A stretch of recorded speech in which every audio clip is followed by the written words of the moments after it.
नमस्कार दोस्तों, good morning. कैसे हो आप सब? ज्योग्राफी में आज अपवाह तंत्र यानी नदियों को लेकर मैं फिर से हाजिर हूं, सुनील खोत। दोस्तों, आज हम अरब सागरीय अपवाह तंत्र की एक महत्वपूर्ण नदी की बात करेंगे। देखिए, अपवाह तंत्र में हमने बंगाल की खाड़ी के अपवाह तंत्र की पहले बात करी है और आज हम जो बात करने जा रहे हैं वो अरब सागरीय अपवाह तंत्र की बात करेंगे।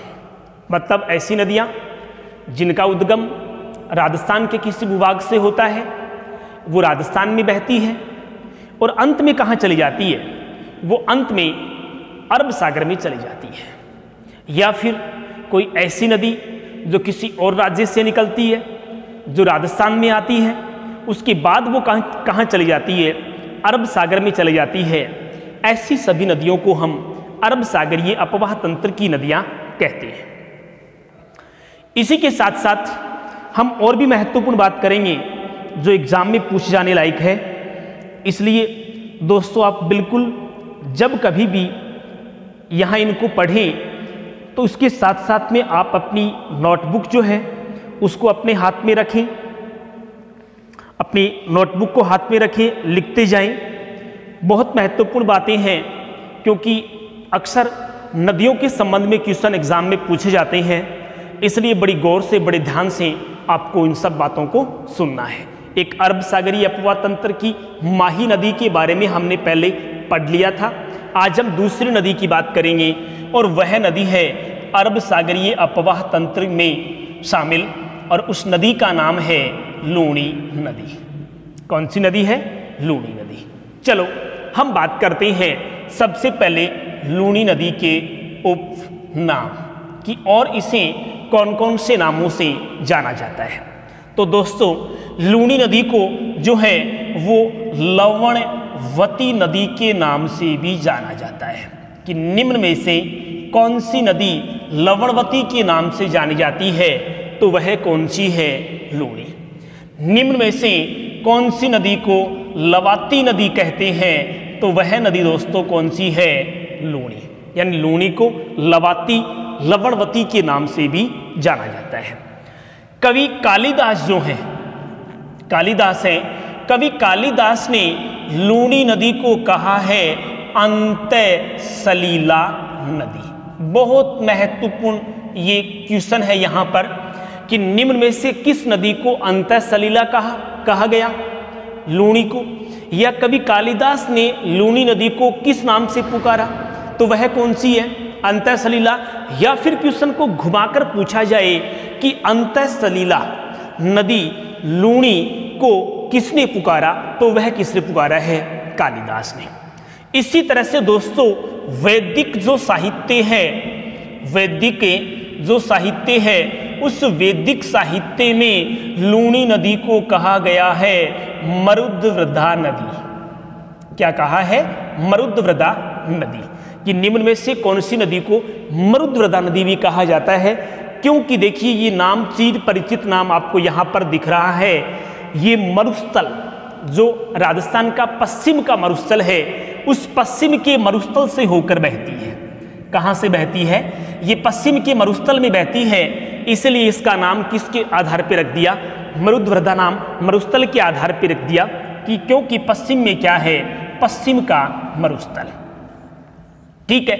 ये भी आपने सुना होगा कि पश्चिमी राजस्थान की, अगर क्वेश्चन आ जाए कि पश्चिमी राजस्थान की सबसे लंबी नदी कौन सी है, तो पश्चिमी राजस्थान की सबसे लंबी, सबसे महत्वपूर्ण या मरुस्थल की जो नदी है वह कौन सी है? लूणी नदी। कौन सी है? लूणी।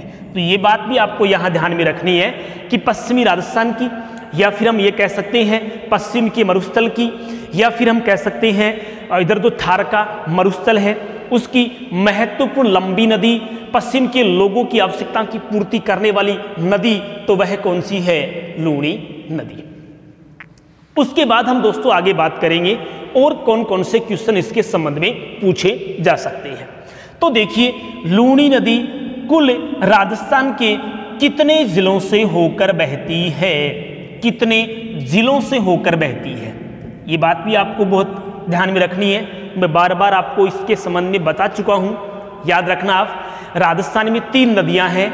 एक चंबल नदी है, वो भी कितने जिलों से होकर बहती है, 6 जिलों से होकर बहती है। एक बनास नदी है, वो भी कितने जिलों से होकर बहती है, 6 से। और एक आज हम जिसकी बात कर रहे हैं वह कौन सी है, लूणी, और वो भी कितने जिलों से होकर बहती है। तो कितने जिलों से, वो भी 6 जिलों से होकर बहती है। तो वह 6 जिले कौन कौन से हैं, तो देखिए दोस्तों, सबसे पहले यह नदी निकलती है अजमेर से। कहां से निकलती है, अजमेर से निकलती है, ठीक है। अजमेर के बाद यह नदी पश्चिम की ओर जाती है, तो कौन सा जिला आता है, नागौर। फिर ये कहां जाती है, नागौर जाती है। नागौर के बाद यह नदी जाती है दोस्तों कहां, पाली। कहां जाती है, पाली। पाली से उसके बाद यह नदी जाती है जोधपुर। कहां जाती है, जोधपुर। और जोधपुर के बाद यह जो नदी है वो कहां जाती है, तो ये जाती है बाड़मेर में। कहां जाती है, बाड़मेर। और बाड़मेर से यह नदी जाती है कहां, तो राजस्थान की दक्षिण में स्थित जिला जो है वह कौन, जालोर। तो फिर ये कहां जाती है, जालोर। और जालोर के बाद ये गुजरात में प्रवेश करती है। और गुजरात में जाने के बाद अरब सागर का एक खाड़ी जिसको हम कहते हैं, जिसका नाम क्या है, कच्छ की खाड़ी। कौन सी खाड़ी है, कच्छ की खाड़ी में अपने जल को छोड़ देती है, अपने जल को छोड़ देती है। तो देख लीजिए 1 2 3 4 5 और कितने जिले हो गए, 6। तो राजस्थान के कितने जिलों से होकर बहती है, 6 जिलों से होकर बहती है। उसके बाद ये गुजरात चली जाती है और गुजरात में कच्छ की खाड़ी अरब सागर में अपने जल को छोड़ देती है, ठीक है। तो ये बातें आपको यहां इनके संबंध में आपको यादें रखनी है, क्योंकि इसके संबंध में बहुत बार क्वेश्चन पूछ लिए जाते हैं, ठीक है। चलो आगे फिर देखिए दोस्तों, आपको पता है कि आप जब कभी भी मुझसे पढ़ते हैं तो मैं नदियों के संबंध में 2 बातें आपको जरूर समझाता हूं। 2 बातें कौन कौन सी है, एक तो मैं पहले नदी को राजस्थान का मानचित्र बनाकर उसमें दिखाता हूं, और उसके बाद में राजस्थान के मानचित्र के बिना एक बड़ा डायग्राम बनाता हूं, कौन सी नदी कहां से निकलती है और कहां आकर मिलती है। ये सभी उसके संबंध में जो खास बातें होती हैं वो आपको मैं बताता हूं। तो चलो हम बात करेंगे पहले राजस्थान में, कि वो राजस्थान में कैसे कैसे कहां कहां बहती है। एक बात और ध्यान रखना आपको, जब कभी आप ऐसा टॉपिक पढ़ते हैं तो आपको राजस्थान के 33 जिलों की स्थिति आपको बिल्कुल पता होनी चाहिए, कि राजस्थान में जो 33 जिले हैं वो कहां कहां हैं। बिल्कुल उनकी स्थिति का मालूम तो आपको होना ही चाहिए, वरना तो आपको इस तरह की जो बातें होती हैं, नदियां हैं या फिर इनसे संबंधित और बहुत से क्वेश्चन हैं, वो आपको जल्दी से समझ में नहीं आएंगे। इसलिए आपको सबसे पहले इस तरह की बातें जरूर ध्यान में रखनी है, ठीक है। हम बात करते हैं कि ये पश्चिम की राजस्थान में कहां बहती है। आप जब राजस्थान के भौतिक विभाग पढ़ते हैं तो यहां से होकर एक भौतिक विभाग है जिसका नाम है अरावली पर्वत श्रेणी, ये पश्चिम का मरुस्थल आता है। तो देखिए यहां अपना एक जिला है और उस जिले का नाम है दोस्तों अजमेर। कौन सा जिला है, अजमेर।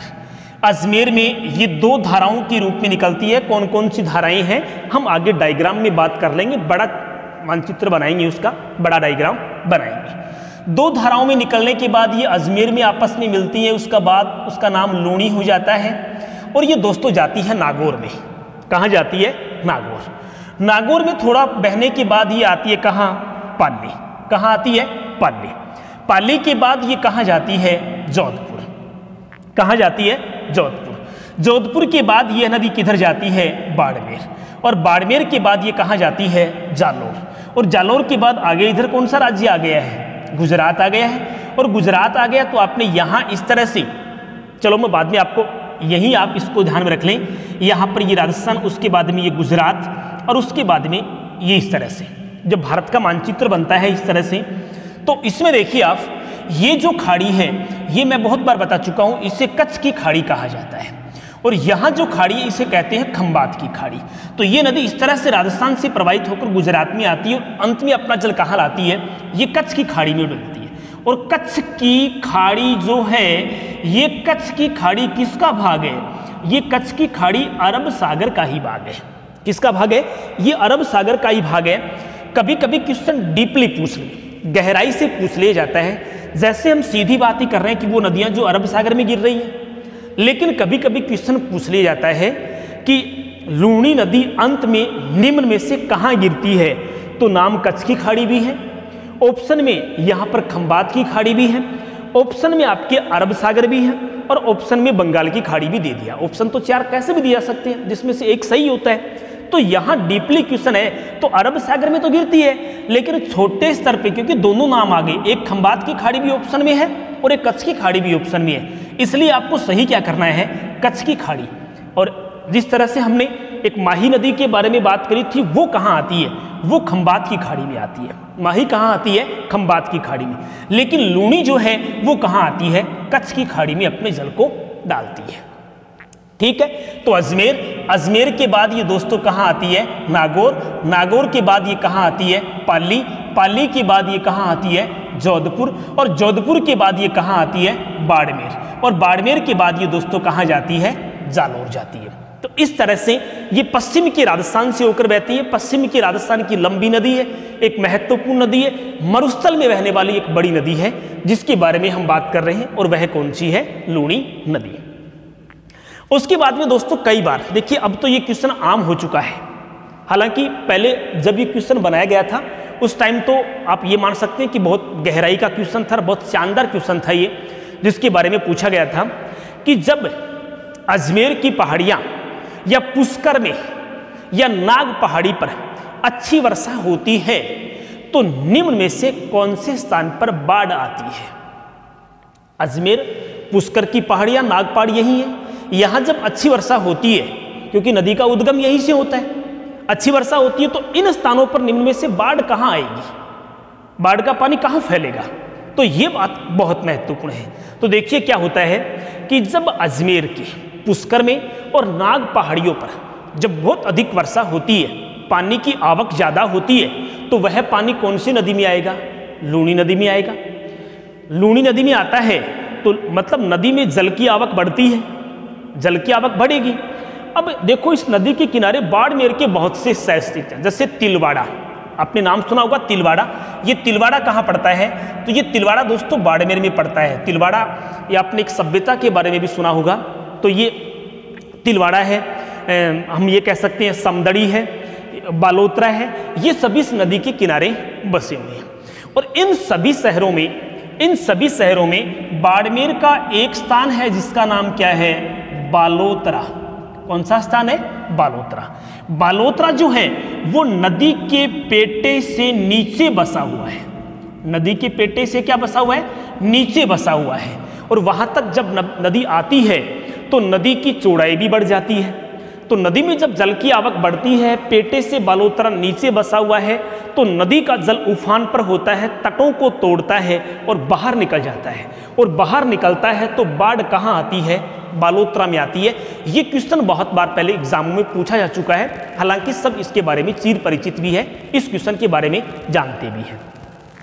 उसके बाद में एक क्वेश्चन और आता है, और वो क्वेश्चन ये है कि आपने सुना होगा बहुत बार, इसे खारी मीठी नदी भी कहते हैं या इसे मीठी खारी नदी भी कहते हैं। क्यों कहते हैं, क्योंकि अजमेर से जब ये बाड़मेर के बालोतरा तक आती है तब तक तो इसके जल में खारापन कम होता है। खारापन क्या होता है, कम होता है। लेकिन जो जो फिर ये दक्षिण पश्चिम की ओर जाती है, मतलब बाड़मेर में जालोर तक जब ये जाती है, तब इसके जल में खारापन बढ़ जाता है। तब इसके जल में क्या होता है, खारापन बढ़ जाता है। क्यों बढ़ जाता है, इसका कारण देखिए आप कि क्या कारण है कि बालोतरा के बाद इसका जल खारा। देखिए ये कोई सीमा रेखा नहीं बना रखी है कि बालोतरा के तुरंत पहले तो मीठा होता है और उसके बाद भी खारा हो जाता है, नहीं। धीरे धीरे जो जो नदी दक्षिण की ओर बहती है, नदी के जल में धीरे धीरे खारापन बढ़ता है। बढ़ने का देखिए कारण आप समझ सकते हैं। एक तो जब हम राजस्थान के भौतिक विभाग में पश्चिम का मरुस्थल, थार के मरुस्थल की बात करते हैं, तब आपको पता होगा कि यह जो है ये टैथिस सागर का अवशेष है। टैथिस सागर का अवशेष होने के कारण यहाँ की जो मृदा है उसमें लवणता की मात्रा ज़्यादा है, मतलब नमक ज़्यादा है। और जब जल उस नमक के नमक जो है जल के संपर्क में आता है तो वो घुल जाता है, और घुलने की वजह से जल में खारापन बढ़ जाता है। दूसरा कारण ये यही ज़्यादा खारी क्यों होती है, तो उसकी एक वजह है दोस्तों, अभी जो हवाएं मार्च के बाद जो हवाएं चलती हैं, अप्रैल मई जून में जो हवाएं चलती हैं वो दक्षिण पश्चिम से आने वाली ये हवाएं हैं। इधर कच्छ का रण देखो, इधर दिखाया ना गुजरात में कच्छ का रण, और कच्छ का रण वाला जो क्षेत्र होता है दोस्तों, वहां पर मृदा में नमक बहुत ज्यादा होता है, मतलब नमक की एक परत जमी हुई है। वो नमक के कण इस दक्षिण पश्चिम की हवाओं के साथ उड़कर आते रहते हैं और इस दक्षिण राजस्थान में आकर जमा होते रहते हैं। इस भाग में ये नमक के कण जमा होते रहते हैं, तो ऊपर वाले भाग की बजाय इसमें नमक के कण ज्यादा है, ज्यादा होने की वजह से यहाँ जल में खारापन बढ़ जाता है। इसलिए हम कहते हैं कि बालोतरा बाड़मेर तक तो इसका जल में खारापन कम होता है और बालोतरा के बाद इसमें खारापन ज्यादा हो जाता है। इसीलिए इसे खारी या मीठी नदी भी, यानी इसे खारी मीठी नदी कहते हैं। खारी मीठी इसीलिए ये दो नाम हो गए, ऊपर वाले जल में खारापन कम है और दक्षिण वाले भाग में खारापन क्या होता है, ज्यादा होता है। तो ये क्वेश्चन भी कई बार एग्जाम में पूछा गया है, तो इसके संबंध में भी दोस्तों आप यादें रखना। चलो आगे हम बात करते हैं अब एक बड़ा डायग्राम बनाकर। अब समझने वाली बात आती है कि अब क्या है इसके संबंध में, और तो देखिए आप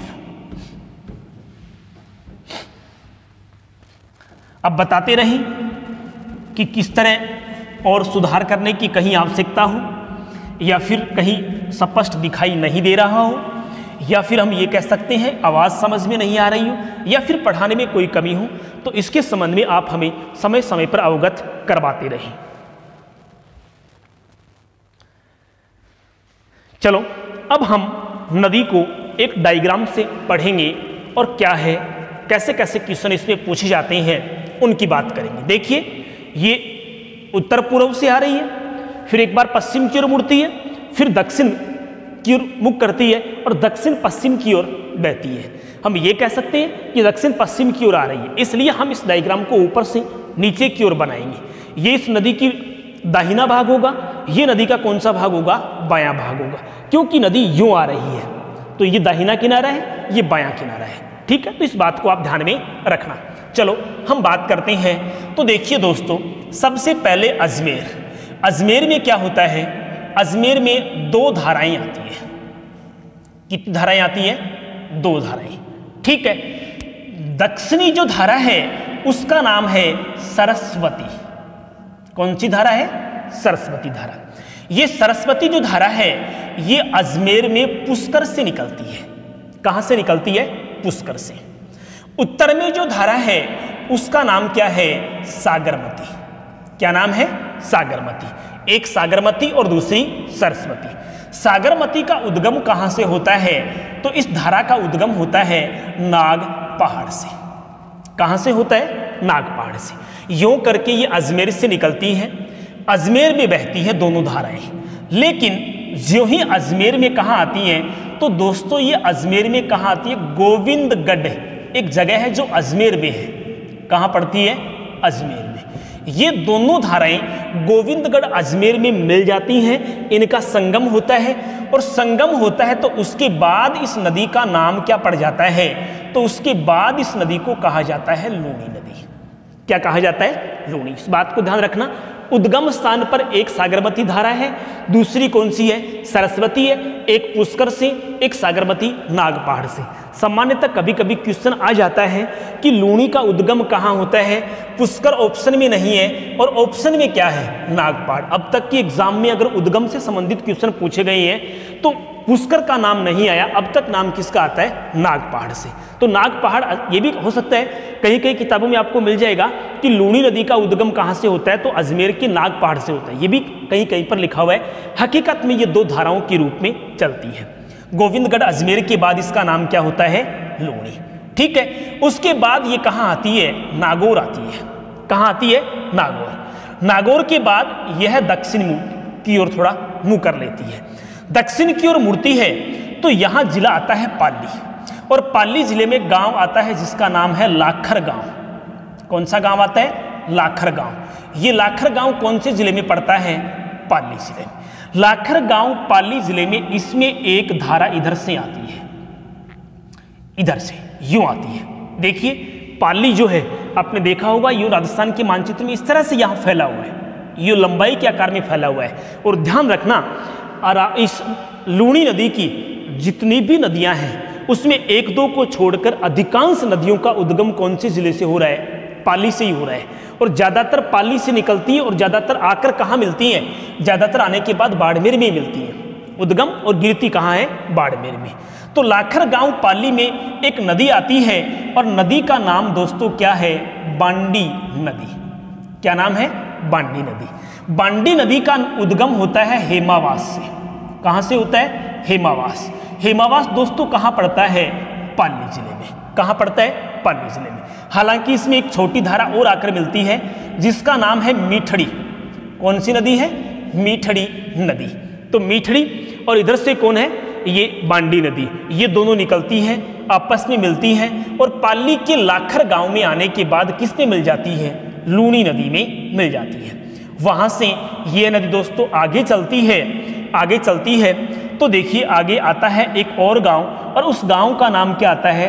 खारिया गांव। कौन सा गांव आता है? खारिया गांव। ये खारिया गांव दोस्तों कहाँ पड़ता है? तो ये पड़ता है जोधपुर में। ठीक है, लेकिन इधर बाएं किनारे से नदी नहीं आएगी। इधर जो नदी आती है वो कौन से किनारे से आती है? उसके दाहिनी ओर से आकर मिलती है। और उस नदी का जो नाम है वो नदी का नाम क्या है? जोजड़ी नदी। कौन सी नदी है? जोजड़ी नदी। जोजड़ी नदी का उद्गम होता है पोंडलू गांव से। कौन सा गांव है? पोंडलू गांव। और ये पोंडलू गांव कहाँ पड़ता है दोस्तों? तो ये पोंडलू गांव पड़ता है नागौर में। पोंडलू गांव नागौर से एक नदी निकलती है जिसका नाम है जोजड़ी, और ये खारिया गांव जोधपुर में आने के बाद किस में मिल जाती है? लूणी नदी में मिल जाती है। अब देखिए, इस नदी के संबंध में बहुत बार क्वेश्चन पूछे जाते हैं। कैसे कैसे क्वेश्चन? एक बात ध्यान रखना, लूणी नदी के एक नदी को छोड़कर सभी नदियां उसके बाएं किनारे पर आकर मिलती हैं। ये इसका कौन सा किनारा है? बायां किनारा। तो सभी नदियां कहां मिलती हैं? बाएं किनारे पर आकर मिलती हैं। एकमात्र ऐसी नदी जो उसके कौन से किनारे से आकर मिल रही है? दाहिने पे। क्वेश्चन आ जाए कि निम्न में से लूणी की वह सहायक नदी जो उसके दाहिने किनारे पर आकर मिलती है तो वह कौन सी है? जोजड़ी। कौन सी नदी है? जोजड़ी नदी। फिर दूसरा क्वेश्चन अगर हम बात करें तो निम्न में से लूणी की वह सहायक नदी जो अरावली की ओर से नहीं आती है तो यही है, क्योंकि इधर तो अरावली पर्वत श्रेणी और इधर अरावली नहीं है, तो ये अरावली से नहीं निकलती है, ये अरावली वाले भाग से होकर नहीं बहती है। ठीक है, तो इस तरह के क्वेश्चन इसमें पूछे जा सकते हैं। तो ध्यान रखना, ये बहुत महत्वपूर्ण नदी है और इसके संबंध में ऐसे क्वेश्चन पूछे भी जाते हैं। वहां से जब ये नदी जोधपुर में आगे चलती है तो दोस्तों जोधपुर में इस नदी पर एक बांध बना हुआ है। क्या बना हुआ है? एक बांध। और बांध का जो नाम है, बांध का नाम है जसवंत सागर बांध। कौन सा सागर है? जसवंत सागर बांध। जसवंत सागर बांध को ये जोधपुर के बिलाड़ा में बना है, इसलिए दोस्तों इसे कहा जाता है बिलाड़ा बांध। जोधपुर के बिलाड़ा में बना है इसलिए इसे क्या कहते हैं? बिलाड़ा बांध कहते हैं। और इसी तरह से अगर हम आगे बात करें तो इस जसवंत सागर बांध को ही कहा जाता है पिचियाक बांध। क्या कहा जाता है? पिचियाक बांध, बिलाड़ा बांध, जसवंत सागर बांध। एक ही बांध के नाम है, लूणी नदी पर है, जोधपुर में बना हुआ है। ये कहाँ बना हुआ है? ये जोधपुर के बिलाड़ा में बना हुआ है। तो ये बात भी आपको यहां ध्यान में रखनी है। ठीक है, वहां से जब ये नदी आगे चलती है तो ये जाती है बाड़मेर। कहाँ जाती है? बाड़मेर। और बाड़मेर में एक जगह आती है जिसका नाम है समदड़ी। क्या नाम आती है? समदड़ी। समदड़ी कहाँ पड़ता है दोस्तों? तो समदड़ी पड़ता है कहाँ? बाड़मेर में। समदड़ी जब बाड़मेर में यह आती है तो इधर से एक नदी आती है। इधर से क्या आती है? एक नदी आती है और इस नदी पर एक बांध भी बनाया गया है। ठीक है, एक बांध भी बनाया गया है। और यह जो नदी है यहां पाली वाले क्षेत्र से आती है। पाली के देसूरी से इसका उद्गम होता है। देसूरी पाली। ठीक है, देसूरी पाली से एक नदी का उद्गम होता है, ये आती है, फिर उसके बाद में जालोर। कहाँ आती है? जालोर आती है। और जालोर में जब ये नदी आती है तो जालोर में इस नदी पर एक बांध बनाया गया है। क्या बनाया गया है? एक बांध। और बांध का नाम दोस्तों क्या है? तो बांध का नाम है बांकली बांध। कौन सा बांध है? बांकली बांध। बांकली बांध जालोर में बना हुआ है और यह जो नदी है ये दोस्तों नदी जाने के बाद कहाँ मिलती है, तो यह नदी जाने के बाद समदड़ी जो है, ये समदड़ी जो है दोस्तों ये पड़ती है कहाँ, ये समदड़ी जोधपुर में बाड़मेर में पड़ती है। और समदड़ी बाड़मेर में आने के बाद ये नदी आकर किस में मिल जाती है, लूणी में मिल जाती है। ठीक है, तो इस तरह से हाँ ध्यान रखना, नदी का नाम जो है, ये नदी का नाम दोस्तों क्या है, सूकड़ी नदी। कौन सी नदी है, सूकड़ी नदी। देशूरी पाली से निकलती है, पाली में जालोर में आती है। जालोर में एक बांध बना है जिसका नाम क्या है, बांकली बांध। तो क्वेश्चन आ सकता है कि बांकली बांध कहाँ स्थित है, जालोर में। बांकली बांध कौन सी नदी पर स्थित है, तो कौन सी नदी पर स्थित है, सूकड़ी नदी पर स्थित है। वहां उसके बाद ये नदी आगे चलती है तो इधर से एक और सहायक नदी आती है। ठीक है, और दोस्तों नदी का नाम है जवाई नदी। कौन सी नदी है, जवाई नदी। जवाई नदी पर एक बांध बना हुआ है। जवाई नदी पर क्या बना हुआ है, एक बांध बना हुआ है, और इस बांध का नाम क्या है, जवाई बांध। कौन सा बांध है, जवाई बांध। दोस्तों निम्न में से कौन से बांध को मारवाड़ का अमृत सरोवर कहते हैं। देखिए जवाई बांध के संबंध में कई बार क्वेश्चन पूछे जा चुके हैं। जवाई बांध, जवाई बांध कहाँ स्थित है, तो जवाई बांध स्थित है सुमेरपुर में। कहाँ स्थित है, सुमेरपुर। और सुमेरपुर दोस्तों कहाँ पड़ता है, तो सुमेरपुर पड़ता है पाली में। सुमेरपुर कहाँ पड़ता है, पाली में। ठीक है, जवाई बांध कौन सी नदी पर स्थित है, तो जवाई बांध कौन सी नदी पर स्थित है, जवाई नदी पर। कौन सी नदी पर है, जवाई।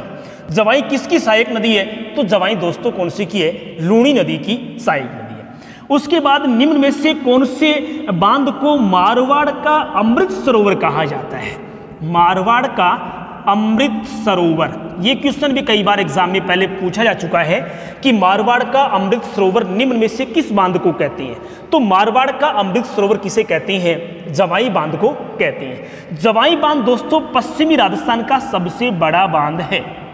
पश्चिमी जो राजस्थान है, इस पश्चिमी राजस्थान का सबसे बड़ा जो बांध है वो कौन सा है, जवाई बांध। उसके बाद में देखिए इधर से ये नदियां सभी बरसाती है, 12 नदियां नहीं होती, तो इसका मतलब बांध में पूरे साल पानी नहीं आएगा और बांध सूख जाएगा, तो हम इसको अमृत सरोवर की संज्ञा नहीं दे सकते, बड़े बांध की संज्ञा नहीं दे सकते। इसलिए इस समस्या के समाधान के लिए आप इधर से यूं आप इधर जाते हैं तो जोधपुर जिला आता है। इधर जो जिला आता है वो कौन सा आता है, जोधपुर। और जोधपुर से सेई परियोजना का जल, कौन सी परियोजना का, सेई परियोजना। ध्यान रखना ये बहुत महत्वपूर्ण क्वेश्चन है कि जवाई बांध में जल की आवक को बढ़ाने के लिए, जल की आवक को बढ़ाने के लिए कौन सी परियोजना बनाई गई, तो वह परियोजना कौन सी है, सेई परियोजना। कौन सी है, सेई परियोजना। ये उदयपुर से आती है। कहां से आती है, उदयपुर की सेई परियोजना का जल मिलता है राजस्थान के पाली जिले के सुमेरपुर में स्थित कौन से बांध को, जवाई बांध को। तो जवाई नदी का उद्गम दोस्तों कहां से होता है, तो इसका उद्गम होता है गोरिया गांव से। कौन से गांव से होता है, गोरिया गांव। और ये गोरिया गांव कहां पड़ता है, तो ये दोस्तों गोरिया गांव पड़ता है पाली जिले में। कहां पड़ता है, पाली में। इधर से एक नदी और आती है जिसका नाम क्या है, खारी नदी। कौन सी नदी है, खारी नदी। ध्यान रखना इस बात को, एक खारी नदी हमने बनास की सहायक नदी के समय भी हमने बात करी थी, और एक खारी नदी जो है वो लूणी की एक नदी के रूप में भी इसे जाना जाता है। इस तरह से यह आती है और ये दोनों आकर बाड़मेर के गुढ़ा, एक गुढ़ा क्षेत्र है, ये कहाँ पड़ता है दोस्तों, तो ये बाड़मेर के गुढ़ा में आने के बाद जवाई जो नदी है वो किस में मिल जाती है, लूणी नदी में मिल जाती है। वहां से जब ये नदी आगे चलती है तो उसके बाद में एक बाड़मेर की जगह आती है जिसका नाम है गांधव। क्या नाम है, गांधव। और ये गांधव कहाँ पड़ता है, ये बाड़मेर में पड़ता है। गांधव बाड़मेर में इधर से आती है एक नदी, और उस नदी का नाम है साग्गी नदी। क्या नाम है, साग्गी नदी। साग्गी नदी का उद्गम जो है ये कहाँ से होता है, तो ये जालोर में जसवंतपुरा की पहाड़ियों से होता है। कहाँ से होता है, जसवंतपुरा की पहाड़ियाँ। ये जसवंतपुरा की पहाड़ियाँ दोस्तों कहाँ आती हैं? ये जालोर में पड़ती है। तो ये बात ध्यान रखना, जालोर के जसवंतपुरा की पहाड़ियों से एक नदी निकलती है जिसका नाम क्या है? सागी। और ये बाड़मेर के गांधव में आने के बाद किससे मिल जाती है? ये लूणी नदी से आकर मिल जाती है। ठीक है, तो इस तरह हम यहाँ बात कर रहे हैं कि नदियों के बारे में, यहाँ लूणी और लूणी की सहायक नदियों के बारे में। तो इसके बाद यह जाती है कहाँ? इसके बाद जालोर आता है, जालोर के बाद ये गुजरात में चली जाती है और गुजरात में जाने के बाद यह कच्छ की खाड़ी में गिरने के बाद समाप्त हो जाती है। ठीक है, तो ये था यहाँ पर। देखिए खारी नदी का उद्गम आप पूछेंगे बाद में कि खारी का उद्गम कहाँ से होता है? तो ये खारी जो है इसका उद्गम होता है सिरोही से। कहाँ से होता है? सिरोही जो जिला है, सिरोही के सेर गांव से होता है। कहाँ से होता है? सेर गांव सिरोही से खारी नदी निकलती है, जमाई में मिलती है और जमाई नदी जो है वो गुढ़ा बाड़मेरी में आने के बाद किससे मिल जाती है? लूणी नदी से आकर मिल जाती है। ठीक है, तो इस तरह से आप इस पूरे डायग्राम को याद करेंगे, आपको याद हो जाएगा। एक और कभी कभी देखो दोस्तों क्या होता है, कभी कभी क्वेश्चन पूछा जाता है कि निम्न में से लूणी की सहायक नदियां नहीं है। दो दो तीन तीन नदियों का समूह बना दिया गया और फिर उसमें पूछेंगे कि लूणी की सहायक नदियां नहीं है या निम्न में से कौन से ऑप्शन में सभी नदियां लूणी की सहायक हैं। तो वो देखिए कौन कौन सी हैं। तो उसके लिए मैंने क्या किया है? उसके लिए मैंने एक लाइन तैयार करी है, शॉर्ट ट्रिक जिसको आप कहते हो, वो शॉर्ट ट्रिक मैंने यहाँ तैयार करी है और उसके माध्यम से आप उसे समझ जाएंगे। आप याद कर सकते हैं कि वास्तव में ये सभी नदियां जो हैं वो किसकी सहायक नदियां हैं? लूणी की। तो वो शॉर्ट ट्रिक क्या है यहाँ पर लूणी की सभी सहायक नदियों को याद करने के लिए? तो वो ये है, आपको याद रखना है कि सागी जवाई आयो, सागी जवाई आयो, जवाई आयो सागी। ठीक है, और बांडी खातर के लायो, बांडी खातरे खातरे सूकड़ी मीठड़ी लायो, सूकड़ी मीठड़ी लायो आलो। एक लाइन है, ये लाइन है, सागी जवाई आयो बांडी खातर सूकड़ी मीठड़ी लायो। हम तो ध्यान ही है, अब सब इस बात को समझते हैं कि जवाई आवाज किन की लावाई। ठीक है, और वो बांडी खातर के लायो, सूकड़ी मीठड़ी लायो। ठीक है, इस ट्रिक से आप इसे याद करेंगे। सागी एक नदी है, यहां आप देख सकते हैं, ये नदी का नाम क्या है? सागी। जवाई भी क्या है? एक नदी है, इधर आपने देखा है। इसी तरह से बांडी भी एक क्या है? सहायक नदी है कि नहीं है? ये खातर जो शब्द लिखा है इसमें ये खारी है। खा का मतलब क्या हो गया? ये इसकी क्या है? खारी नदी। सूकड़ी भी इसकी क्या है? एक सहायक नदी, इधर आप देख सकती है। और मीठड़ी भी इसकी एक क्या है? सहायक नदी है जो पाली वाले क्षेत्र से निकलती है और उसके बाद ये लूणी में आकर मिल जाती है। ठीक है, बाड़मेर में आने के बाद ये किसमें मिल जाती है? लूणी में। तो ये लाइन भी आप शॉर्ट ट्रिक के आधार पर याद रख सकते हैं।